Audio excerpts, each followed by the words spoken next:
Good evening. I'm calling to order a meeting of the Personnel and Administrative Affairs Committee on Monday, November 4th, 2019 at 5:45 p.m. in the Aldermanic Chamber. And if the clerk would call the roll, please. Yes, I will. Alderman Marianne Malizi-Goya. Present. Alderman at Large David Tenza. Present. Alderman at Large Brandon Laws. Here. Alderman Ernest Juddy. Here. And Alderman Jan Schmidt. We are all here. Okay.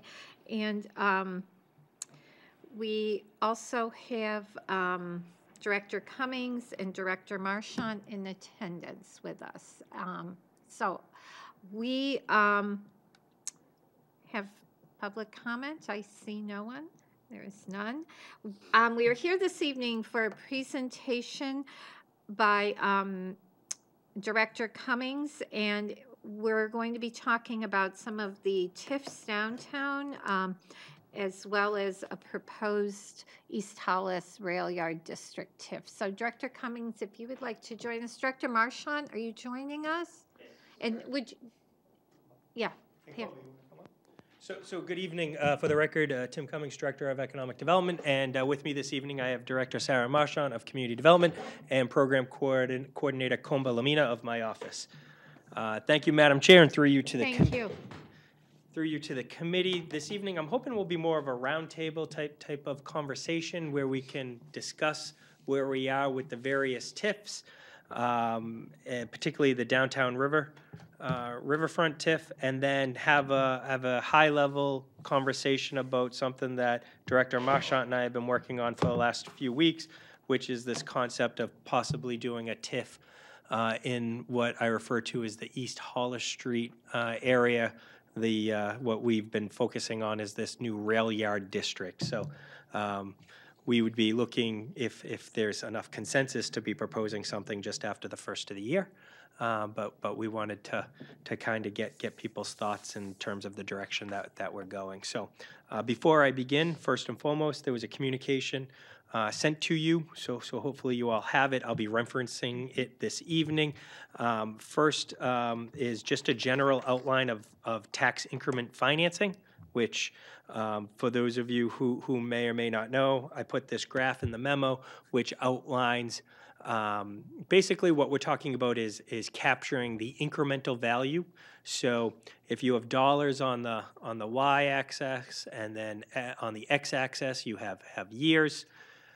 You have a base valuation, and then depending on new development or new growth that comes in, your value goes up, your assessed value goes up, and therefore your incremental taxes would go up. So you'd be capturing that increment, that yellowish figure above and beyond the base valuation, so that dark blue. So that increment, if you will, you'd be capturing it, setting it aside, and using it for various type of projects within the district. And so it's a concept and practice tried and true across the nation. We use it here on the downtown riverfront. So the memo that I provided you goes into a lot higher level of detail, but that's essentially what a TIF is. Are there any questions about Director Cummings, just for people who may be watching and not have access to the additional information, the purpose of looking at this now prior to real development happening in East Hollis Street is that we're looking at the current value. So as we anticipate value going up, then we will benefit from the revenues that are generated. Correct. From the hopefully increased values of those properties, and that will then be used to fund improvements within that district. So it doesn't go into the general fund. It stays here and is used for that specific area. That's correct. Is that okay? Just so people at home have a sense of what we're talking about. So we're not cannibalizing the general fund. This would all be net new dollars into the system, if you will. But specifically, it's focused on infrastructure improvements in particular with an area to bring about the type of development, neighborhood revitalization that you're looking for. Alderman Jettie and then Alderman Tenza. So, Director Cummings, someone asked me about, so where does the money come from, assuming that we spend money to improve infrastructure to attract development in the designated area? And so where does that money come from to do that? I understand that after the tax base or the value of the properties goes up, that increased value can be used, for that area. But where do we get the money to do the initial investment? Yes, Director Cummings. Thank you. So there's a couple ways you can go about doing that. So there's two methods essentially. There's a few, but the two that are most prominent is because essentially what you're referring to is a cash flow issue, because you're spending the money before you actually have the cash to pay for it. So oftentimes municipalities will do the work, and that there will be a contractual agreement with a developer, and that developer is no matter what, whether they proceed with the project or not, obligated to pay for the costs as a safety net to providing that infrastructure improvement. Performance bonds are usually associated with it, but then also sometimes the developer will do it, and they will do it in anticipation of being paid later on once the tax revenues come in. So depending on how you want to structure it, you can structure it both ways. Thank you. Alderman Tenza, and then Director Marchant, you ended. Sure. Just a general question about the TIF. I still am not quite clear on the base level of what the district is assessed at. Are those revenues going back into the general fund, and then the TIF only gets the increased value? Correct. Okay, so the city is still, the general fund is still generating money every year. It's just a flat amount over whatever period of time that the TIF is in existence. Correct. Okay, thank you. Director Marchant, you wanted to comment? I think, Alderman Jettie, you're asking about where's the money right? How do we get money in it already? And the reason we have money in the fund already is because there was a change in value from when the fund was created to, there was already been new development in the area that is significant, and that new development's 1 year worth of value is in the fund now. And so anything that Director Cummings and I are talking to you about right now is based on the cash that is in the fund right now because of the new development in the riverfront. So the Lofts 34 project was assessed when the TIF was created as partially done, and now it's completed, and that increased value goes to the TIF, as an example. Other things too. Right. So that's how it has dollars in it now. Yeah, Director, I'm sorry, Alderman Jettie and then Alderman Tenza. But for this future, this anticipated proposed, excuse me, for the East Hollis Street area, there's nothing there yet, right? Correct. Right. And, Alderman Tenza, did you have a question? Just for clarification too, again, I think I know the answer to this, but the property owners don't get any sort of break. It's just that their tax dollars are going into this TIF fund as opposed to the general fund during the period of the TIF. Okay. Right, it's kind of like, well, our taxes are going up, but at least that increase above what it was when we first moved in is coming back into our greater neighborhood. So improving intersections, sidewalks, whatever it is within that area. So I will say, though, if I may, Madam Chair, you raise a good point, Alderman Tenza, because in the Commonwealth of Massachusetts, in the Boston media market, they typically refer to as TIF in a different way, and you do receive a tax break, if you will, on the incremental value. They abate the incremental value in the Commonwealth of Massachusetts as a program. We don't. The closest thing we can liken it to here is a 79E type program, but what we refer to as TIF is the national standard as to how TIFs are looked at. And that's the program that's offered here in the state of New Hampshire. Okay.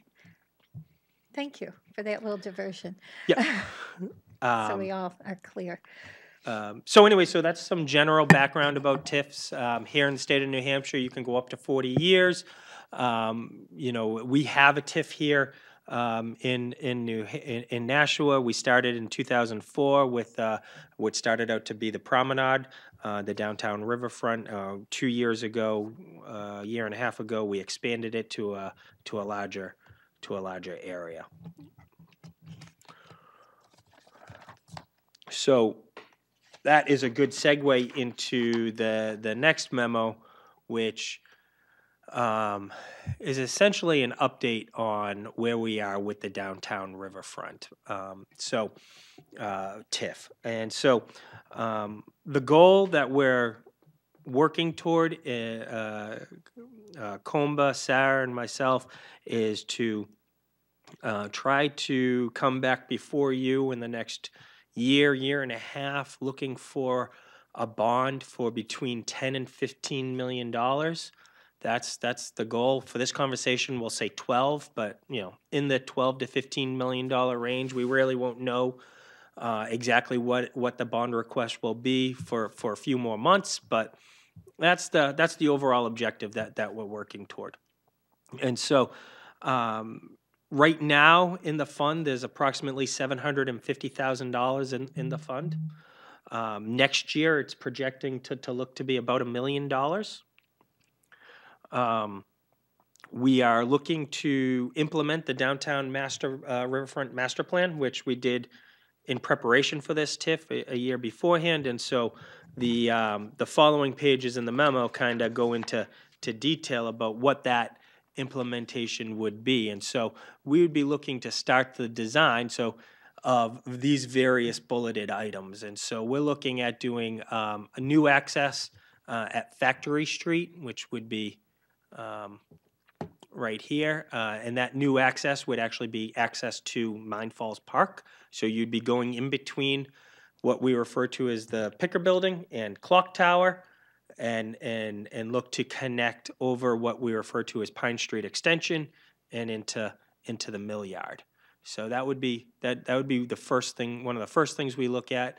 We're looking to correct some ADA accessibility issues on the Conton Transfer Bridge.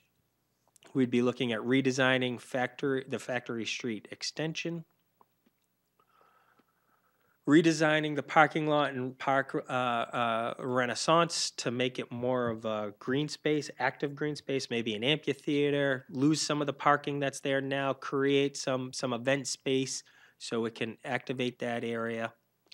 And I would just say to that item number 4, if some of you remember back when we were talking about the Performing Arts Center, that Riverfront was one of the areas we had talked about, and Renaissance Park has always been an area that individuals have said they would like to see become more of a public green space along the river with opportunities to have more events there.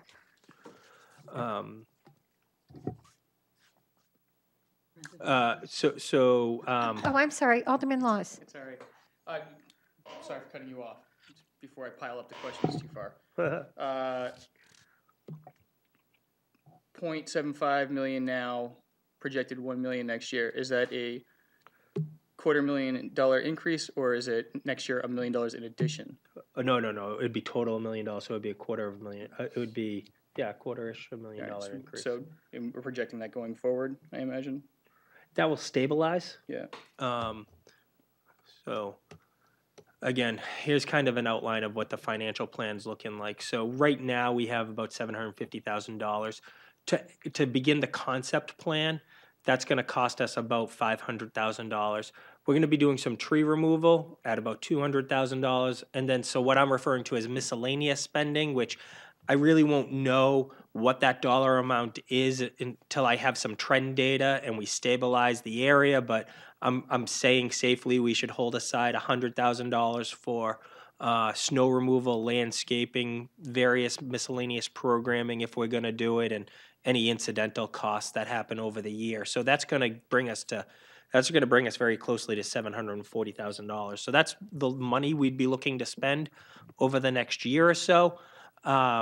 And you'll see me coming back before you pretty quickly for looking for that 440 and for that $200,000. So that's an FYI. And then in FY21, we're looking at about $1 million. We're going to have to continue on from concept planning, which I'm saying is about $500,000, and then engineering.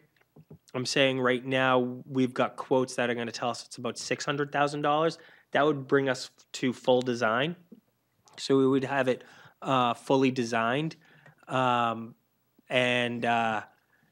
landscaping and any type of events we do, you're at 720. And then ultimately what I'm hoping to do, and this paragraph kind of speaks to it, is we're looking to get to some sort of debt service level of around $800,000 that would be equal payments over what I think would be a 20 or 30-year time frame.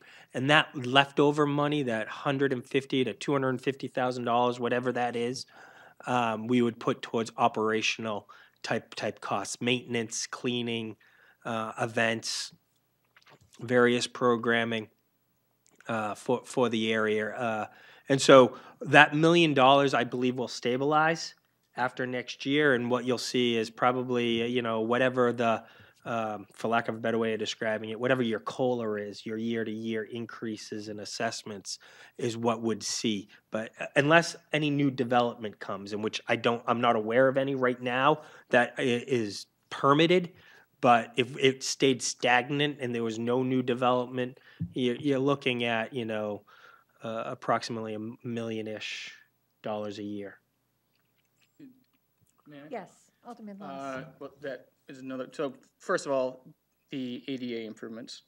I'm assuming that the gentleman who brought that to our attention in an Alderman meeting recently, is his complaint one of the ones that's being addressed by that? I believe so. All right, thank you. And then, as far as new businesses, is it going to be zoned in a way that you can parcel up the land and put in like a kayak rental place or a restaurant? So the restaurant, yes. The kayaking would be an interesting public-private partnership that we would have to enter into. I mean, I don't think it's one that the city would be opposed to per se, but it's on the table as an option, right? I think the private sector market would find it hard probably to do it, but if someone wanted to come and do it, I don't think we would be opposed to it. Like VO Ride, for instance? Yeah, VO Ride wanted to get into the kayak rental business. Wouldn't surprise me. I mean, we would enter into a licensing agreement with them, and we would develop the details, and if this body approved the contract, then yeah, I think it's something we would want to do. To your point, though, getting kayaks and other uses on the waterfront is absolutely the goal here. And so that's why we're looking to, you're going to see, a plan so that has access along this area right here and on this side over here to the river's edge. Great. And we already have it, by the way, and Director Marchant really worked really hard at this to get access over here. So we're trying to open up the river. And that access, though, is privately owned. It's leased to us, correct? We have an agreement with them. It's a licensing agreement where we take the liability and they open it up to the public. That's great. Thank you. Alderman Tenza. I was going to point out, is in the new bridge that's over at the end of Ledge Street, I believe there's a Oh, at kayak. the canal? Yes. There's Correct. a spot to lower in a kayak. I don't know how you do it, but it's there as well. Yeah. They have a great kayak launch right there by the new bridge, but that is accessed directly on the canal, so it doesn't get you to the river. You could go, you go from it's right about in there. From the canal, you can go all the way to the mill pond, but you cannot get to the river from there, unless you are very adept at hiking through the woods with your kayak as well. Yeah. Yeah, Alderman Jettie.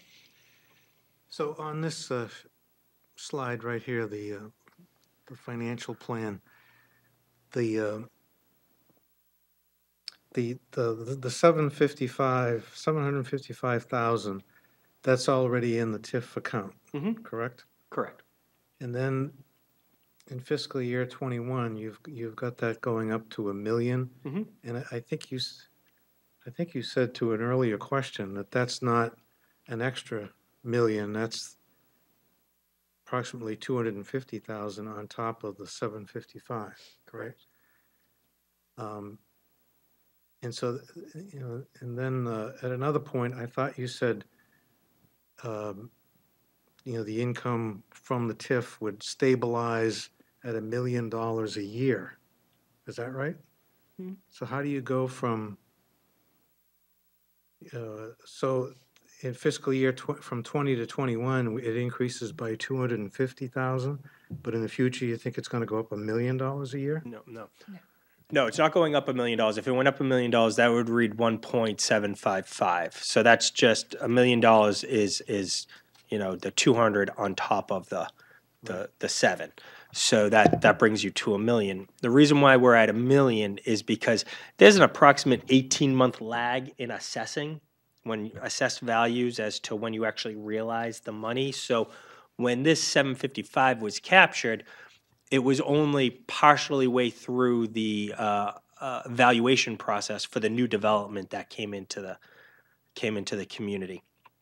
And so the other 200,000, which would represent the full valuation, has come about recently. Would be actually, I think, would be FY20, or it would be FY19, which is why we're seeing it in FY21, where this 755 really came in FY18. So this represents what I believe, because, and again, this would change if new development comes in, but not having any new development, we believe that it stabilizes at around $1 million, subject to whatever inflationary increases that would come about annually. Annually. $1 million annually. Correct. Mm-hmm. Okay. Which then we would take that money and try to put approximately $800,000 to debt service on a bond, which is how you bond between $12 and $15 million in that range, leaving unobligated money of $250 in that range, which you'd put towards maintenance, snow removal, landscaping, programming, upkeep of the riverfront area. And the plan for that would be to outsource that to a third party to do that management. It would be a contract provided type of situation. And I don't know, to be clear, I don't know what the cost of that is going to be. It could be less than the two. I think I'm being a little ambitious by setting aside $250. I think it's going to be less than that. But until we actually have some trend data and we know, and I actually have some understanding as to what the expectations the community has, I'd rather err on the side of caution. And of course, if that's the case, we would just transfer some of that money over to the debt service line, which means you'd bond a little bit more. Alderman Jettie. As a follow-up, so the money that's there now, the 755,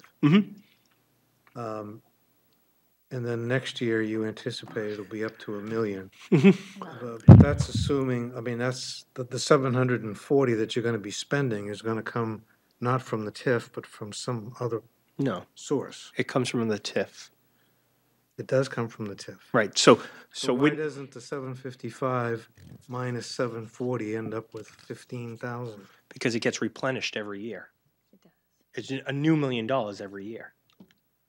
Okay, so the 755 that we have now, that's where the 740 would come from? Yes, correct. But then in fiscal year 21, we'd get a new $1 million. Correct. Okay. That's right. Good, thanks for clarifying that. Alderman Laws.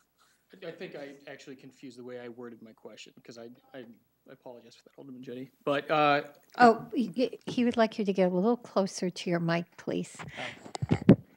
sorry. Is it very premature for me to be discussing a new exit off of the Broadsheet Parkway for which people to enjoy this beautiful new waterfront that we're going to have? So it's not premature, but what I will say is we have not. And would it be included in the TIF in some way, or would the TIF be able to go towards that project to tie it all in? Right. So It is not projected to be part of the debt service for this current proposal, Okay. if that's what you're asking. But could the TIF, sorry, may I? No, Could the TIF eventually go towards paying for that project? If the TIF is wildly successful, like we know it's going to be? Yes, yes. If anticipation of new development came in right. So here's an example. Right here, this parcel right here. Wow, that's no comment. So this right here, this parcel is a future development site. I am not aware of any new development occurring on it now, but I can say safely within the next 20 years, you're going to see development on that. If you were to take the new tax dollars off of that, you could, in theory, have dollars to put towards a connection right here, if you wanted to. Thank you. and that's certainly been talked about since when Cotton Mill started with renovation. I also will note, and Director Marchant can speak to this better than I can, it's also part of the state's transportation plan, so there is money available at the state level to actually pay for that connection. So if that money became available and we had to provide a local match, you could use, and therefore we wouldn't be paying 100% of the cost of that, possibly somewhere around 20% or in that range, we could be using the TIF funds for. So that would be another way of getting to the same end goal. Just Yeah. occurred to me that I should have run for alderman 10 years ago when the Broadsheet Parkway was. 'Cause all of my plans are directly related to it. Are you old enough to vote back then? I don't know. I don't remember that far back. So if I may, just continuing on, because I Please. do want to get through all the various projects, and I'm not exactly sure where we left off. So 4, I so we're at believe. 4. So another big one is the cantilevered bridges, and I think this is the one that's near and dear to a lot of people's hearts, which is basically trying to, from Main Street, cantilever off to what would be the trails on the river's edge. So again, and I'm kind of jumping around in this conversation because this is very dynamic, and so I apologize for not having a very fluid presentation, but we'd be looking to connect onto over here. Of course, this connection is already made. We'd be looking to develop the cantilever connection over here, and we cannot at this time, and one of the reasons why I wanted to come before you this evening is I wanted to let you know that we would be looking to update the current TIF to include these parcels here, because we did not include them when we originally amended the TIF 2 years ago. And to cantilever on this side to connect to this trail over here, we would need to amend the TIF. So it's something I wanted to make this body aware of. You know, most of these parcels are city-owned parcels. That's the library. This is our current trail right here. And so this is a city-owned parking lot. So we wouldn't really, I mean, this is technically right here, private development, so we would have to, understand that we would be taking that. But the owner of this is also the same owner over on this side, and he's very excited about this TIF, and he is very enthusiastic of seeing this parcel become part of the TIF, and for that cantilever thought process to occur along this side here. So to have a full connection, which is what the goal is when we originally started out, we're going to need to include these parcels into the TIF. So that's just an FYI for everyone, so you're aware of it. And then again, we're looking to renovate Bicentennial Park, again making ADA modifications to improve the sloping in Bicentennial Park, a multi-purpose path around the railroad, again more multi-purpose type paths, a floating dock. So relative to the floating dock, that would be again right into this area right here. We'd be looking to have that type of floating dock right in through here.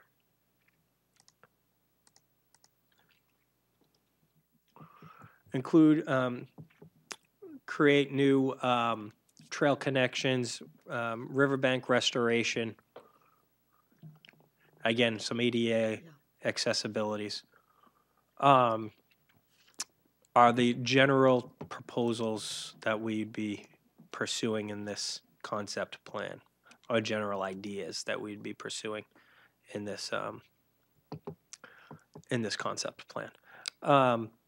Another thing that we're doing right now, and Director Marchand could probably speak to it better than I can, is we're really tackling the invasive species right now.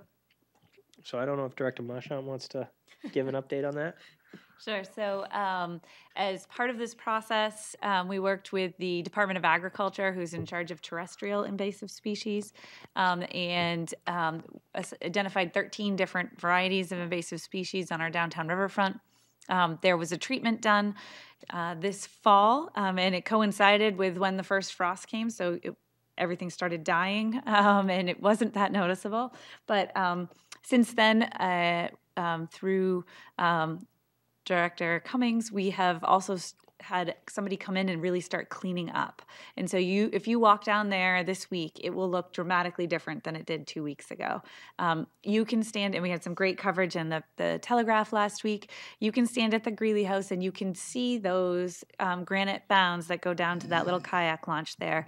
You can see all the way across the river, whereas 2 or 3 weeks ago, you could be walking in front of there and not see the river at all due to the knotweed infestation. So we've made major progress with that. We have a second invasive species treatment scheduled. I was just talking with our contractors for both the north and south banks to be first in line in the spring, because we have a lot of work to get done and I do not want to be pushed off, so that we can then, when we do the second treatment, we will get back out there and have a whole nother set of cleanup right afterwards, which should lead us right into our spring cleanup, so we should be in good shape for the spring.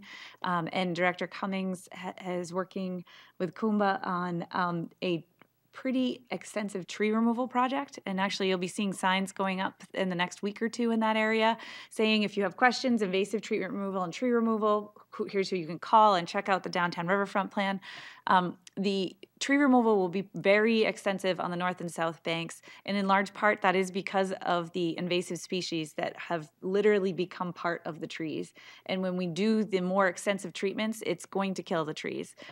If you take a look right now, even just in front of the French Park in that area, those trees are completely consumed with bittersweet and some other invasives. And so by treating them, it will slowly kill the tree and it will destabilize the banks. And so a big point of it's going to look very different of taking out all these trees now is to preserve the stabilization of the banks and to be able to stop the invasive species from just coming right back, so we're doing the same thing again next year. And so it will be very extensive, but it will really open up the riverfront, and we should be able to then maintain it regularly afterwards. So it is exciting. So we are making a concerted effort to make the public aware of the fact that this tree removal's occurring, because we don't want anyone to be surprised, because obviously we're very sensitive of the idea of removing trees, but it is important for us to do this very strategically. And so we put an RFP out. We got 12 responses from very reputable tree removal firms. We're working with a local group here that we would be looking to go under contract with that is very sophisticated and can help us strategically pick the right trees to be removed that will help us achieve our environmental goals. Great. Alderman Jettie. Does any of this work extend to the east side of Main Street? Yes. So on the north side of the river here is within the TIF. Well, I should say right here down is in the TIF. We, again, would like to expand the TIF, as I said, on the south side here to do the tree removal, and on the north side here to do the tree removal, and also make the connection right here. So the idea for this to be a fully circle, like complete loop, if you will, we need to do the cantilevered bridge over here, connect it to where the existing trail is right around here, and then circle back over this transfer right here, which is a wooden bridge, and then develop a trail along here to connect back to right here. And so to answer your question, we're anticipating that the Board of Aldermen would be looking to adopt these parcels into the TIF so we can do that work. But Yes. the work that you're contracting for now doesn't extend. We got quotes for it. We won't contract to actually do it until we actually have the TIF, the parcels in the TIF. I will say, Yeah. the invasive species removal money is a separate fund that is not from the TIF. And so we are doing the invasive spray work in this whole area. And so it will be important to follow up with the rest of it. And in addition, the lighting plan that we're doing for the whole riverfront does include this area as well because it isn't TIF funds. So it won't, we don't have the money to implement the lighting from the TIF, but this connection in this trail area was one of the biggest areas we heard about, that it's there and it could be nice, but it doesn't feel safe. It doesn't feel well lit. And the extensive tree canopy and invasives in that area are a big part of the problem. So we are looking to do that sooner than later, but we can only do it with the funds that we have that are not TIF funds right now. And most of the parcels that we're speaking of as city-owned parcels at this point anyway. I mean, I'd say 90% of them are. So we, it would be worthwhile for us to do so we could actually use the TIF funds to maintain this area. Thank you. Thank you. Alderman Laws. How much longer do you think till we can anticipate having to vote on this? I know speaking with the mayor last week, he asked for legislation to be drawn up. So I would anticipate you seeing some sort of legislation sometime in the next month or so. But that's where we're at. Thank you. Alderman Tenza. Thank you. Just going back to the finance piece of it for 1 second. Can you explain to me, I don't understand how you anticipate that it's only going to be $1 million in revenue year to year. I mean, if the baseline is staying the baseline and the property values are increasing every year, why isn't more money going into the TIF? No, it will. That's why I say whatever it's indexed to, whatever that inflationary index to, you'll see that increase. So 1.5% on commercial real estate year over year. So you might see that $1 million go up 1.5% year over year, approximately, assuming no new development. But if new development comes in, Right. that could astronomically bump it up, depending on the development. But you, on the budget that you would set for this area, you would budget it at $1 million, and that would be enough. So any excess would just either go back into the TIF or be used some other way for this neighborhood. So I just want to clarify. So you're saying for the bond that I'm talking about, this $12 to $15 million bond? No, right. The bond is going to be a fixed cost at around $800,000 per year for how many ever years. But then there's going to be, it may not be $150,000 left over. Some years it may be $300,000 left over. Correct. And so that would just go into the TIF. It would accrue in some sort of like general account within the TIF. Okay. And then what I anticipate someone at some point would do is a new project would come along that you'd need to use those funds for, probably most likely bond it. You could then pay some amount of cash and then some amount of debt service. And mind you, the Downtown Riverfront Master Plan is like a 70-page type document. We're only talking about implementing like the first 1 or 2 phases at $12 to $15 million. There's a lot more you could do following that document, that plan, if you had the funds to do it. But when we first started out, we weren't really sure how much monies would be available to us and how we could kind of structure this. And, here we are, a year and a half later, and the picture is kind of coming together, which is why we wanted to update you and kind of show you what we've been working on. So that kind of brings me to the TIF Advisory Committee. So this is the group of people that have been appointed to the TIF Advisory Committee that meet, I would say, a little bit more than quarterly at this point, and they've been working on this slowly. So you have people who are very involved in that riverfront area. Mike Serrato, who owns a couple of the buildings that I referenced. Eric Duarte's a resident who lives in the area. Chris Lewis works for Brady Sullivan. Tia Phillips works for both Clock Tower and Cotton Mill. And then Arthur Spilios isn't technically in the TIF, but he owns a large company right outside of the TIF. He's adjacent to the TIF. So This group has been meeting regularly, helping to develop and formulate this plan, and will continue to meet to help guide the conversation. So if you hadn't seen, here's the invasive species removal article that came out last week, which talks about how we're trying to create connectivity, increase our environmental stewardship, access to the river, create recreational and green spaces, create a better flood resiliency, and try to promote economic development.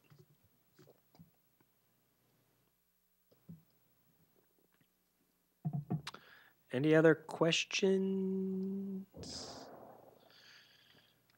Anyone? Comments, concerns? Is there any issues with the idea of amending the TIF to increase these, to add these parcels in? From my perspective, my recommendation would be you should do it. I don't see any adverse impact to you. 90% of it's city-owned land. Right. We can't spend TIF money on non-TIF land, so it has to be included in the TIF if you want to have that full, complete loop that has been envisioned. Yeah, Alderman Laws. Acquire the land that the other 10%. They just what I would do is seek permission. So and that's not even required statutorily. It's just something that, as to be neighborly, you should do.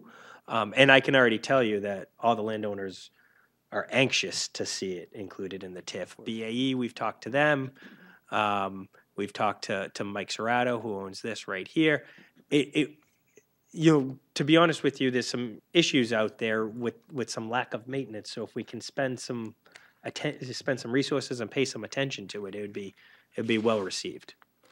Alderman Laws. Just heard on NPR today that I believe it's Apple is spending $2.5 billion on low-income housing in California.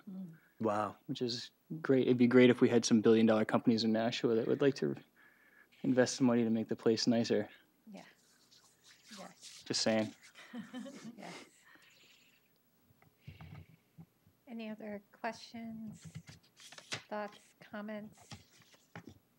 I think if you walk this area, the area east of the bridge that Director Cummings was talking about, that's mainly city property, there are certainly a lot of people who use it, and anything we can do to enhance the area and just make it friendlier will be appreciated by a number of people.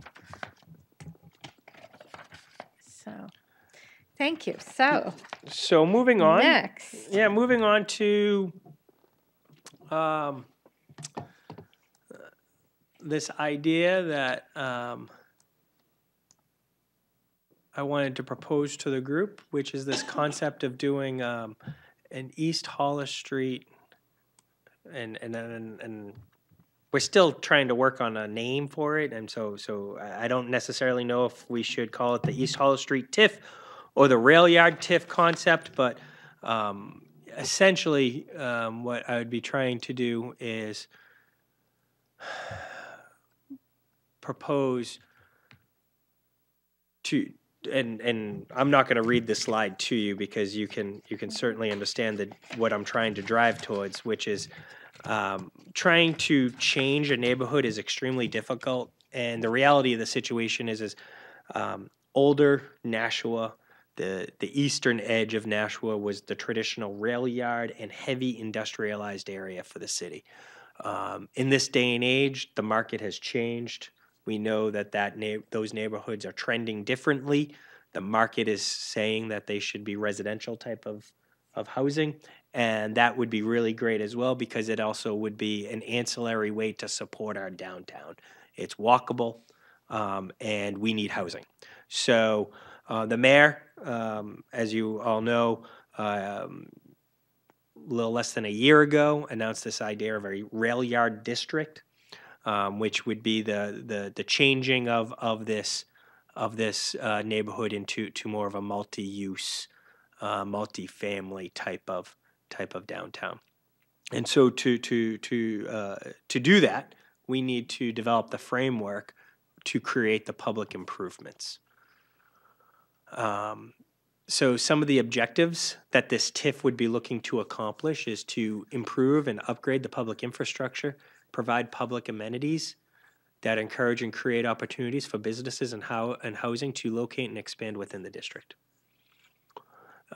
Enhance and create employment and residential opportunities, expand the property tax base, provide for better utilization of the recreational resources and the opportunities that exist within the district, including continuing the Heritage Trail. Expand open space networks along the riverfront, extend them into the district and connect them to multipurpose trails, create new parks and recreational areas. So that's the overall objectives, as try to infuse some infrastructure resources into what would be considered right now a very heavy industrialized land use. What we would be using to guide this type of vision or thought process is a plan that was created back in 2004. I encourage you all to look at it if you haven't. It's up on the city's website. Here's the link to it here, if you can see that. And it's the East Hollis Street area plan. And we wouldn't have to follow this specifically. This would be a guiding principled type document to help us develop the plan and the vision and how we would want to spend the resources. But it is a good document that talks about the differing type of uses that we need to spend the money on. Improving traffic, improving recreational and open space, preserving some of the historic structures in the neighborhood where appropriate, try to incentivize economic development where possible. So, and we could talk about this in a little bit further detail, but essentially this red line here would be what would be the proposed TIF boundary.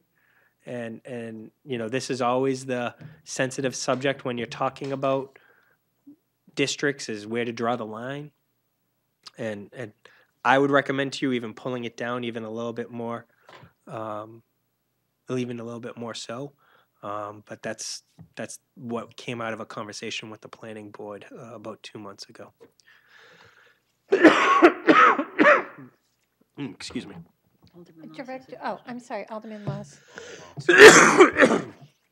I'm sure you'd have a great answer to this. My concern, the difference between the two TIFs as I see it, is that the riverfront TIF, you're looking at primarily, you know, young professionals moving into Loft 34, Cotton Mill, and then perhaps businesses, hopefully, starting up there. The East Hollis TIF is, first of all, it's much bigger. And second of all, it looks like it's going to include potentially a ton more families, which will have children. And I just feel like it's going to probably end up costing the city more money, you know, because we're going to need more teachers, more infrastructure to take care of them, stuff like that. Is that included in the calculation here? I mean, because I would be concerned that we add a bunch more people who need public services or use public services, but we've capped the amount of money that we can take out of the district by putting a TIF on it. Is that unreasonable? I understand what you're saying. So what I would say to that is we're trying hard to focus this on industrialized area for redevelopment purposes. And so we can have a conversation about where we should draw the line. And part of the issue is we don't want to be looking like we're specifically carving out neighborhoods, right? So you have to be very sensitive not to look like you're gerrymandering something. And I already kind of feel like we may be doing that a little bit down here. But so that's why you're seeing very straight lines. And these sites are all redevelopment sites that led to the idea of the line being drawn here instead of maybe even up here, which would include all of these houses that you're talking about. Mm-hmm. So a lot of this is actually heavy industrialized. I think one of these sites might even be the foundry. Thank you. And so we'd be looking to incentivize redevelopment on some of these sites. Again, and then going up here, this is basically an empty factory or an underutilized mill, if you will. And then some of this housing stock is in very poor condition and needs some assistance. And we have very limited resources to put towards some of the housing stock already. And so by creating a mechanism or a vehicle to allow us to infuse dollars, we would be able into the district, we would be able to help catalyze the reinvestment that I think Nashua deserves. So that was the thought process that went around it.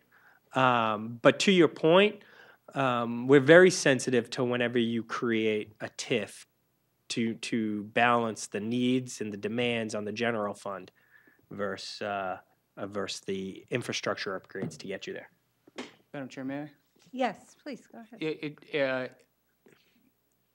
Whoops, sorry. Let's pretend that we do end up seeing that we need more money for, schools, fire department in that area. There's more of a demand. Can you use TIF money to go towards those expenses? All right. You can absolutely use TIF funds to pay for operational costs. All right. Thank you. I would recommend what you do though is possibly terminating the TIF early is the best practice of how you'd want to do it. If you've already issued the debt, you need to be obligated to that debt. But if you foresaw and you'd have the ability to foresee the need to cease, you can always terminate a TIF early. Thank you. Thank you. Director Marchant. I just want to, I think that kids aren't the enemy. I think that they're wonderful and they're really, really important. And we need to make sure that the housing, that we're building all types of housing in this area. I think that this area has had housing that's been kind of stuck in between some heavy industry, and the reinvestment is key. We have, recently approved a little over 250 new apartments in this area already, and it's very similar to a lot of the stuff we're seeing downtown that has very, very few kids in it. And I do think it will be important as we move forward to think about other types of housing than just the large scale apartments. But we need all types. We're very far behind. Yes. Yes, Director Cummings. And of course, what we're trying to do is change the makeup of a current neighborhood to look differently. And to some degree, we're creating a neighborhood. And so we're going to need to provide some of these infrastructure upgrades and some amenities to help push that along. It's happening. We'd just be trying to accelerate it to happen quicker. Yeah. If I may, Alderman Tenza, did you want to comment before I? I can wait. Oh, okay. And I think for this neighborhood, it's really going to be important to balance redevelopment, housing, and maintaining some of the industries that are there that provide local jobs for people who are able to live in this community and not have large costs related to transportation, because there are certainly very active businesses in that area. And I know there are a couple of buildings that I would say in the past 10 years, people have invested in doing some work on the outside of those buildings, and they actually look very nice. And so I think it's really important that we balance the multiple needs, but recognize that one of them is to have those jobs that may not be in the high tech, but are in the service industry or support service industry. We've got some plumbing warehouses over there that, some mornings I'm like, how many plumbers are there in this city? I mean, they're very busy. So I think we need to be really careful about what we do in that area and how we move forward. But I also think it's a great opportunity to look at some housing that is affordable. I mean, I know I talked to one of our developers, and the comment was made that, well, you would have to make at least $70,000 a year to afford one of my apartments. And then I talked to some people in the high tech business, and they said there's no way our technicians, who we absolutely need to run our clean rooms and do all of this stuff, make $70,000 a year. So you can't have high tech, those sorts of industries here without the people being able to live here. And so I think we need to do that balance and recognize that we need a workforce that's maybe earning between 50 and 65 a year, 65,000 a year, and they need to be able to live here also. So, Alderman Tenza. Thank you. Yeah. So, a couple of things. Director Cummings, you said earlier that some of the TIF money could be potentially used to upgrade or help homeowners upgrade. And these are private homeowners, and the city would somehow give them money to upgrade their I guess, outside of their home, inside of their home. Director Cummings. Yeah, please. thanks. Yeah, so absolutely. So you could take some of the TIF funds and you could create loan programs or grant programs for facade improvements, let's say. That would be a very common use of TIF funds. You could, if you wanted to, use the TIF funds to buy affordability type of deed restrictions to preserve or create affordable housing. Depending on what your goals are for the TIF. So you absolutely could do that if that's what the desire was. Director Marchant, please. No, you. I was have just another going to say, in the planning board conversation and through several projects we've done in this area, both working on the 25 Crown Street project, the East Hollis Street Bridge Street project, we've heard over and over and over again from the neighborhood around here that they feel left out of the parks, green space, and open space. And we have kicked off the East Hollis Street Trail project, which will connect right here from City Hall, all the way down behind Henry Hanger and across from Denton Street, and we're hearing the same thing again. And so, and a lot of the planning board discussion did revolve around investing in parks, green space, trails, those kind of bike ped connections. There's a lot of demand for bike ped connections in this area. So the TIF plan will detail what the goals are and what the funds could be used for. That can be amended over time if we decide we need to invest those things in other areas as well. Thank you. The other issue we heard from the planning board, as we recently with some various projects, is the transportation and traffic improvements necessary for the neighborhood. So the thought process would be is that these type of TIF dollars could be used to improve, where possible, some of the infrastructure upgrades necessary for traffic and transportation improvements. If I just Follow if I up could and follow then up on that. Alderman Jettie. Because I know in particular the planning board discussion with the on the Henry Hanger building was that, well, that the traffic just up the road there hasn't been addressed yet, and that'll continue to be an issue. But then also that there's not enough parking spots for everybody to live in that building. And so my additional question is, does it make sense to extend the TIF more towards that intersection on the bridge line, or is that something completely different? Could you just kind of show me where you're thinking? Because if I may, Madam Chair. Yes. No, that's part of the reason why we wanted to come here before you tonight, was to kind of have a conversation as to where you'd like to see these lines I think be, you're so. talking about the ABC streets and heading towards Hudson. So looking at including that East Hollis Street project that's been talked about. So this area right here. Exactly, yes. So- Even those neighborhoods, because I think those neighborhoods are very similar to the neighborhoods to the west, closer to Main Street. So essentially looking to bring it up like this, is what you're saying? Yes. Well, we can definitely look into that. I will say that typically when you're dealing with single family home type neighborhoods, they're very sensitive. So, we specifically don't want to send a message that we'd be looking to push them out or look to do anything to disincentivize them. We're very happy to have them, and we want to improve the area that's around them. So just as long as the messaging was out there the right way, we could definitely look at it. The other way to come at it, and this was part of my thought process, is what do we do for this whole area right in along through here, which is a whole different area of the city. And maybe there's a way of trying to improve this area. this is going to have the park and ride right here. You got the whole riverfront here. This is going to be developed at some point in the near future. So how do you look to improve this whole area, which this neighborhood would be part of? So, but it's definitely something that we can look at.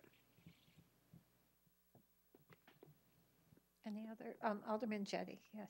So that was, my question was going to kind of talk about that, and I don't know if it's TIF appropriate or not, but do we have a current,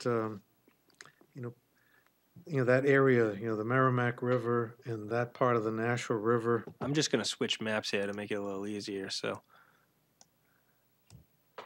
this is the area you're talking about. Yeah, I mean, that, in my opinion, that's a very valuable resource that the city has, and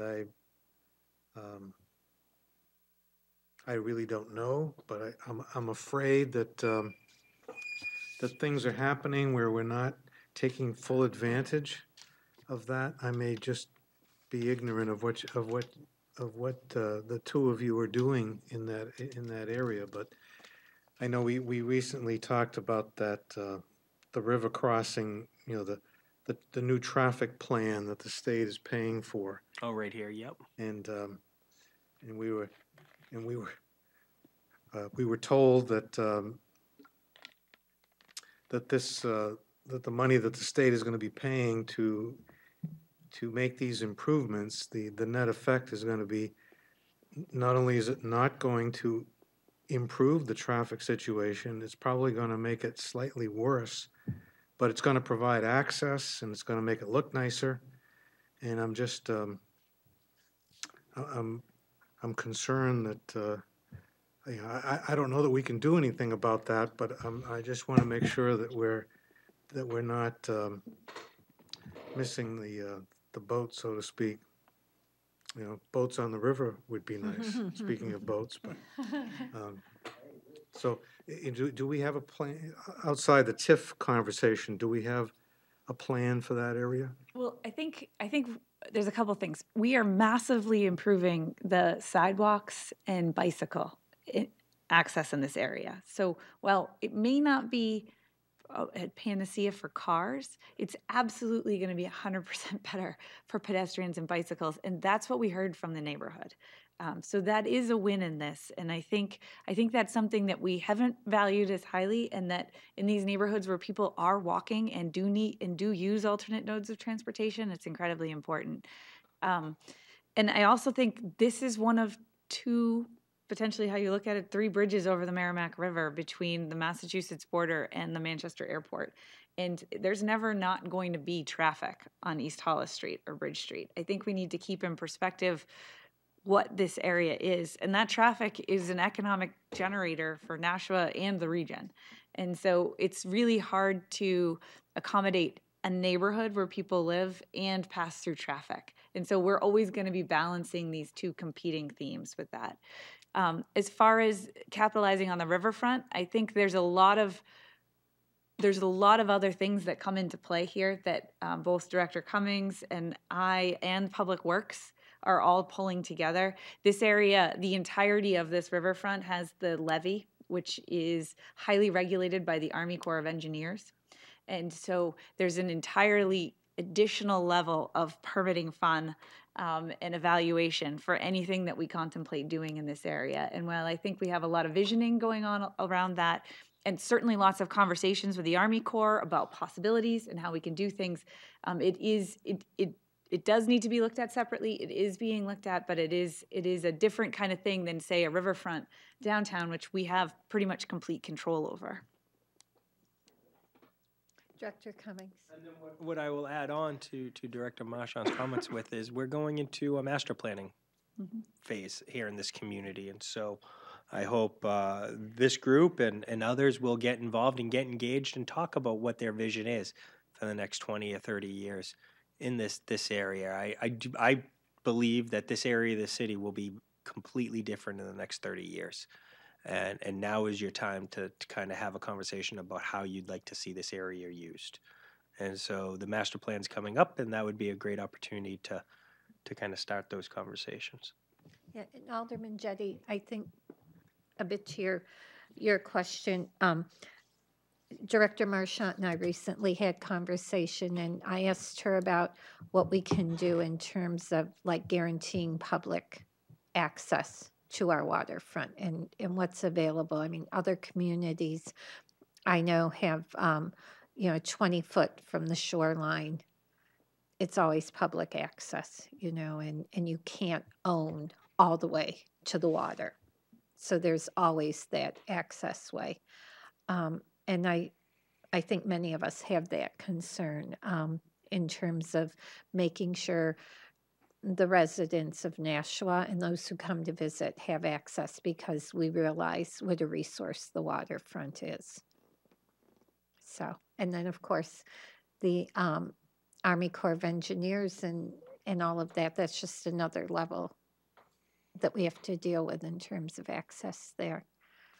So, yeah, Director Marchant. I mean, I just would say, so the riverfront was 4 quadrants. We're working on quadrants 2 and 3 right now. The 4th quadrant is closer to the BAE side, and as it starts to wrap around the Nashua River to get to this bend with the intention of connecting to the Merrimack, we've heard that over and over and over again, of making that access continue all the way down to the Merrimack and being able to pull that all in from the community. And we've said, we heard you, that's next steps, agreed. And I think that'll come up a lot in the master planning. And I know the Conservation Commission, every time I see them, are asking me about it too. So I do think we have a lot of great advocates who have some really good ideas about connecting this all the way through. And that you're absolutely right, that it's something that is in that larger ethos that we're looking at and working on. Thank you. Director Cummings, please. Unless, did anyone have another question? Or okay, Director Cummings, please. So just to conclude my comments, because I know we're getting a little long in the hour here. Next steps: continue to draft a TIF plan. If there's enough consensus, develop the legislation and continue stakeholder engagement. So those would be the next steps that we'd be taking to continue vetting whether this is a worthwhile endeavor, one that I think is, and I would recommend to you. But essentially, that's one of the reasons why I wanted to come this evening, was to start the conversation about this idea. If there's enough consensus, we would be probably looking to file something after the first of the year. Great.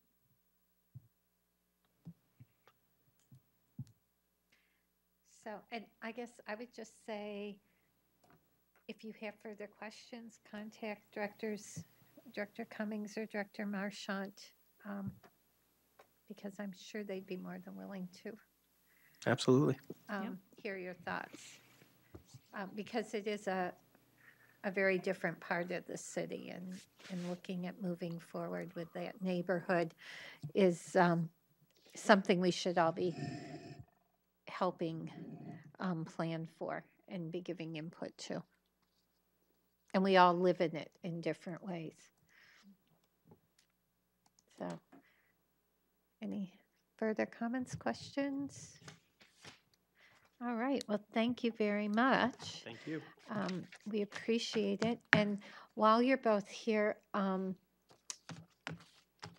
at our next meeting, and we will be having 2 meetings this month, we're going to be one of the things we're going to be talking about is an update on the Mohawk Tannery. We had talked about just giving some update. Nothing's been finalized, but just so people have a sense of where we are going forward. So that will be on the 19th. Okay. Tuesday the 19th. Yeah. And there's something else you and I talked about. I think you have legislation before you. Yeah, we have legislation for the master plan, and I was thinking there was one more thing, but I'm not sure. That may be it. So, communications, There are none. unfinished business, Also none. new business, None. public comment, no one here, remarks by alderman. We'll just, additional remarks? Yes. There is an election tomorrow. encourage everyone to get out to vote. And as the alderman for Ward 1, the challenge goes out to every ward again. I think we'll win as far as how many people come to vote, but we'll see. Thank you. There you go. And I would just remind people to turn over your ballot. There are 2 ballot questions. Possible non-public, none. Do I have a motion? Alderman Tenza. Motion to adjourn. All those in favor? Aye. Aye, and that opposed, and that motion carries, and we are adjourned at 6:55. Thank you.